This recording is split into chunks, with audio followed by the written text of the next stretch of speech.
हम एक अद्भुत दुनिया में रहते हैं जो सुंदरता, आकर्षण और रोमांच से भरी है।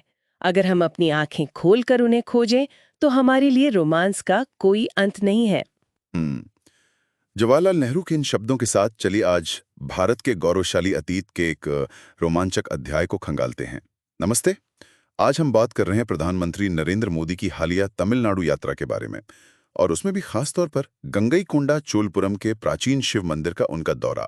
हाँ, और ये दौरा अपने आप में हमें महान राजा राजेंद्र चोल प्रथम की विरासत और उस शानदार मंदिर की कहानी की तरफ ले जाता है। बिल्कुल। और हमारी ये सारी बातचीत देखिए, इंडियन एक्सप्रेस जैसे प्रतिष्ठित स्रोतों में जो रिपोर्ट्स छपी हैं, जो जानकारियां हैं, उन्हीं पर आधारित है। हम कोशिश कर रहे हैं कि महत्वपूर्ण बातें आप तक पहुंचाएं। सही कहा।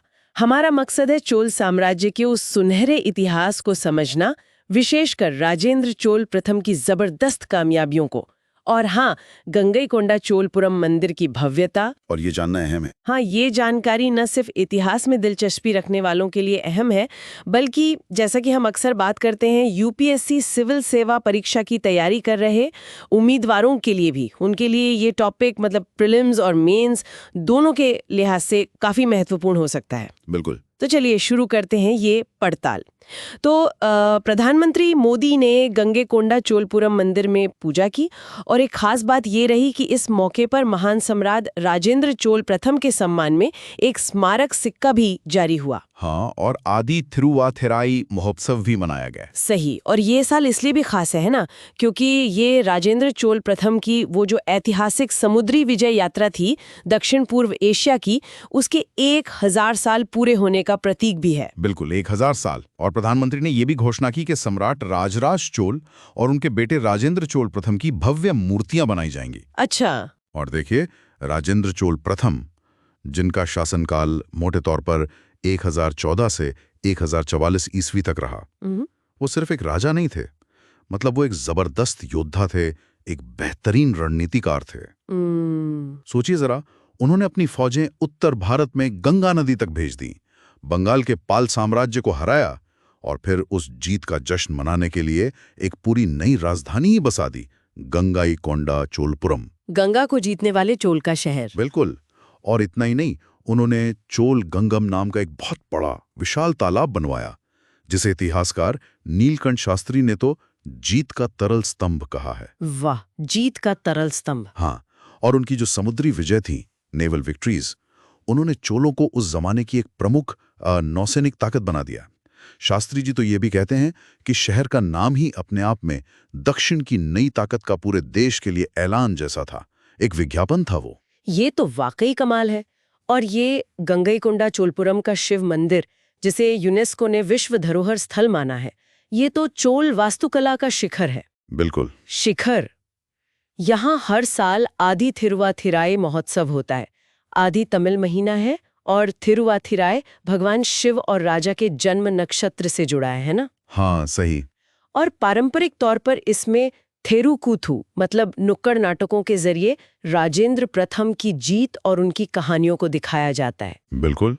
अब अगर इस मंदिर को जरा बड़ी तस्वीर में देखें, इतिहासकार नीलकंठ शास्त्री इसकी तुलना राजेंद्र प्रथम के पिता राजराज प्रथम के बनवाए तंजावुर के मशहूर बृहदेश्वर मंदिर से करते हैं। हाँ, वो भी एक भव्य मंदिर है। बिल्कुल भव्य। गंगईकोंडा चोलापुरम मंदिर, जो तंजावुर वाले के लगभग 20 साल बाद बना, करीब 1030 ईस्वी में, शास्त्री के मुताबिक ये मंदिर तंजावुर वाले से भी ज्यादा बारीक है, ज्यादा खूबसूरत है, इसकी बनावट में ज्यादा नजाकत है। वो कहते हैं नर्म रेखाएं और वक्र हैं इसमें।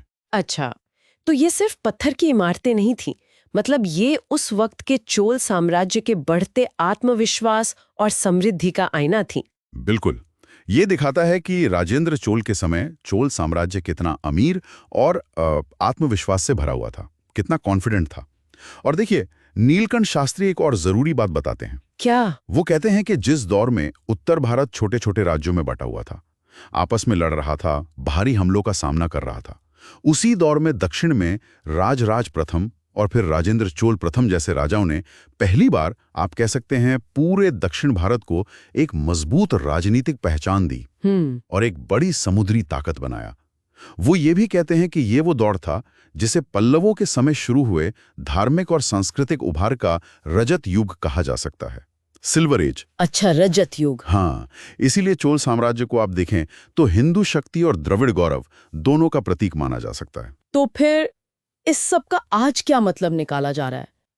देखिए, स्रोत इस ऐतिहासिक पृष्ठभूमि को आज की राजनीति से भी जोड़कर देख रहे हैं। हाँ, ये हो रहा है। प्रधानमंत्री की यात्रा का समय, अगले साल तमिलनाडु में चुनाव होने हैं, राज्य में भाजपा के विस्तार की कोशिशें, और दूसरी तरफ मुख्यमंत्री एमके स्टालिन का द्रविड़ पहचान और गौरव पर जोर देना, ये सब चीजें आजकल चर्चा का हिस्सा है।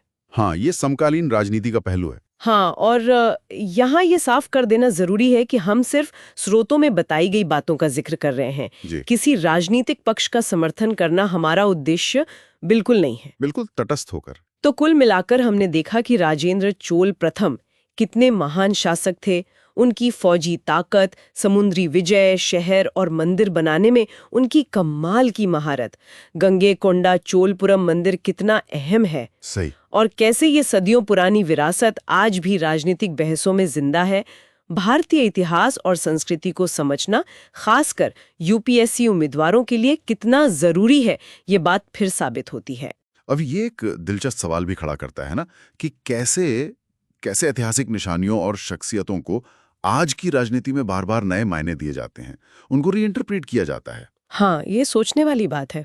क्या इतिहास में ऐसे और उदाहरण याद आते हैं जहां ऐसा हुआ हो? इस पर सोचना वाकई जरूरी है। बिल्कुल। तो श्रोताओं, इस बातचीत पर आपकी क्या राय है, हमें जरूर बताइए। अगर आपके मन में कोई सवाल है तो आप नीचे कमेंट्स में पूछ सकते हैं। हाँ, पूछिए। और अगर आपको ये जानकारी काम की लगी तो हमें लाइक और सब्सक्राइब करना न भूलें। अगली बार फिर मिलेंगे एक नए विषय के साथ। धन्यवाद। धन्यवाद।